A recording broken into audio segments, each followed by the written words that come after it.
Hi there, I'm Denise Richardson, and this is Howdini.com. If you want to learn how to ace a job interview, stay tuned. We're about to talk about it with Maggie Mistel, who's a life purpose and career coach who can be heard regularly on Martha Stewart Living Radio on Sirius. Thank you so much for being with us. Thanks, Denise.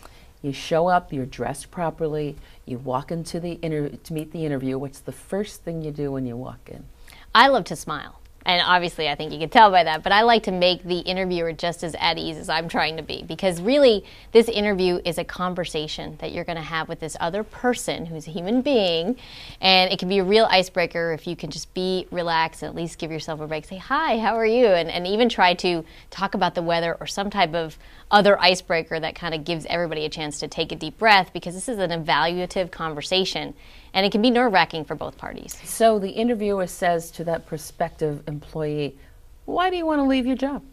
Yes, that's always a great question, isn't it? And you have to be prepared for those key questions, especially why are you moving on? Now, if you're moving on because you can't stand your boss, right, which happens a lot, and we've all been there, you don't want to say that. What you do want to say is that I really need to be in a place where I can be managed and developed and where I can get guidance or mentoring. You really focus on the things that you're looking to get as opposed to all the reasons why you don't have it now.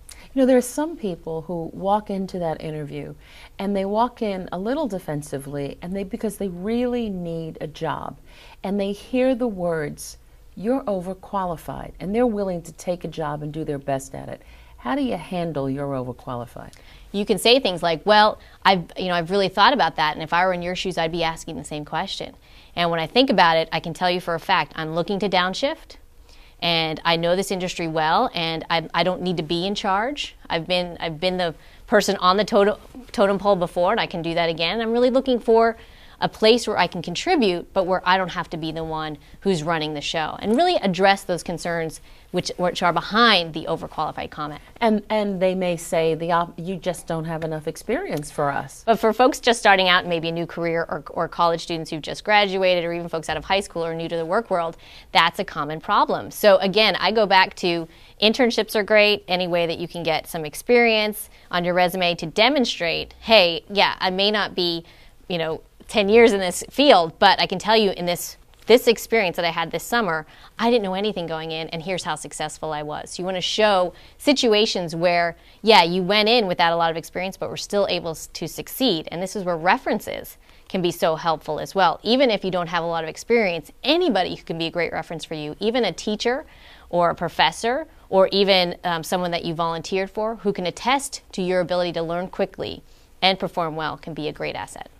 We really like you. How much money are you looking for? It's such a trick question. It is. And for that question, you definitely want to do your homework. This is one of the best uses for the internet.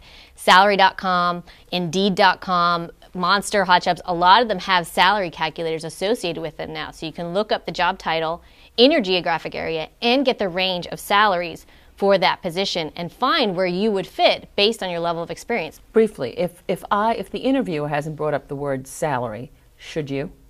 Not right away. In the initial conversation, you want to get to know whether or not this job even is a good fit. And I always tell people, become the superstar to this person first.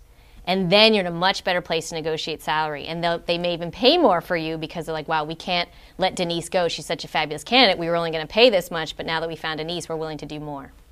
Healthcare, flex time, vacation time. These are issues you should bring up during a first interview, or do you wait for come back and meet Mr. Smith? Right.